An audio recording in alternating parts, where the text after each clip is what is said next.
Hai, saya Herdi. Premiere Pro adalah software video editor yang telah dipakai oleh banyak orang dari berbagai kalangan dan bahkan menjadi andalan bagi para editor profesional untuk mengerjakan proyek-proyeknya.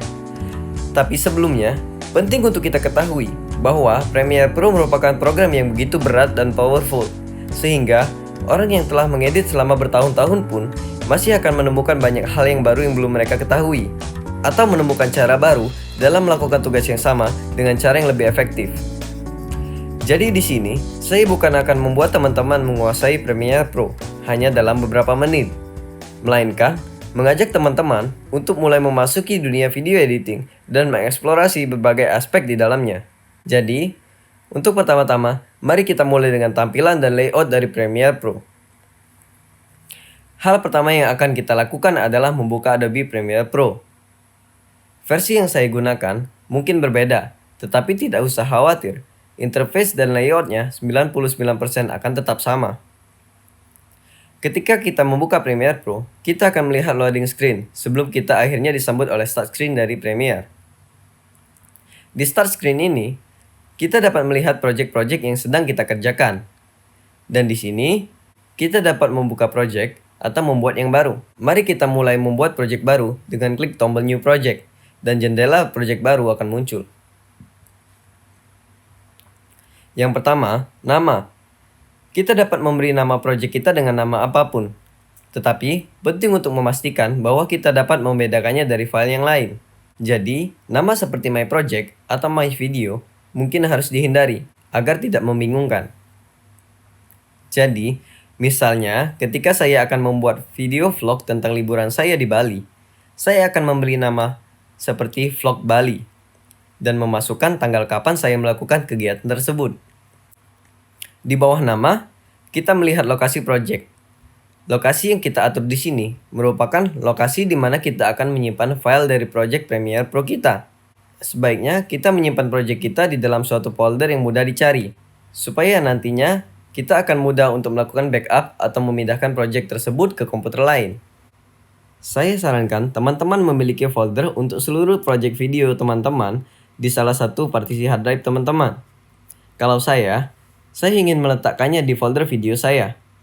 Tetapi teman-teman mungkin ingin meletakkannya di tempat lain seperti desktop teman-teman.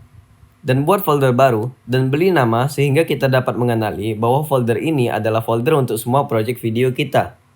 Sekarang, yang ingin saya lakukan adalah membuat sebuah folder lain di dalamnya, khusus untuk file project yang baru akan kita buat.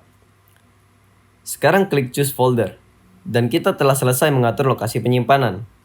Untuk sekarang, kita lewatkan saja pengaturan audio dan video dan membiarkannya default. Klik pada tab yang bertuliskan Start Disk. Ini adalah lokasi di mana komputer kita dapat menyimpan sementara project-project yang kita punya, sehingga kita bisa mengedit dengan aman dan cepat. Secara default, lokasi-lokasi di sini akan sama dengan lokasi di mana file project kita disimpan. Salah satu alasan kenapa ini mungkin perlu dirubah adalah kalau disk tempat kita menyimpan project kita tidak memiliki banyak ruang kosong lagi.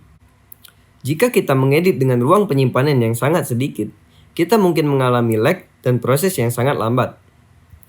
Jika teman-teman ingin mengubahnya, teman-teman dapat melakukannya dengan cara yang sama seperti kita mengubah lokasi file project sebelumnya. Sekarang, kita telah selesai menyiapkan project kita. Mari kita lanjutkan dan klik OK. Inilah interface Adobe Premiere Pro.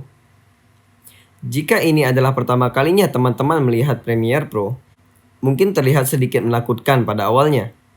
Tetapi jangan khawatir, kita akan membahasnya bersama-sama, sehingga teman-teman dapat memahaminya dengan sedikit lebih baik.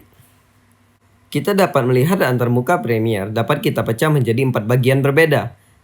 Satu area untuk memanage dan mengimport file audio dan video kita disebut dengan Project Manager. Area untuk mengurutkan dan mengatur video kita disebut Timeline.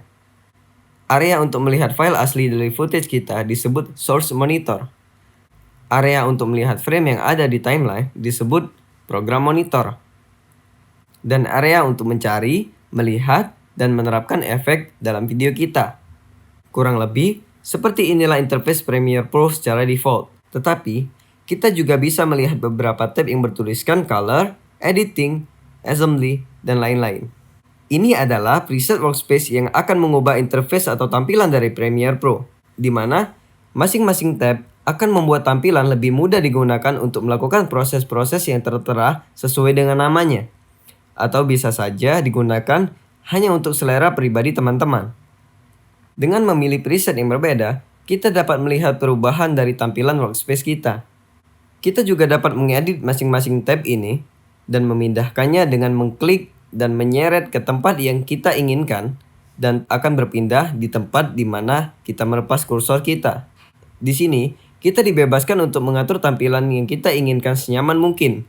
Jangan takut jika kita membuatnya menjadi kacau atau menjadi tidak enak dilihat, karena kita dapat mengubahnya kembali seperti semula dengan klik pada menu window, workspace, dan pilih reset to save layout.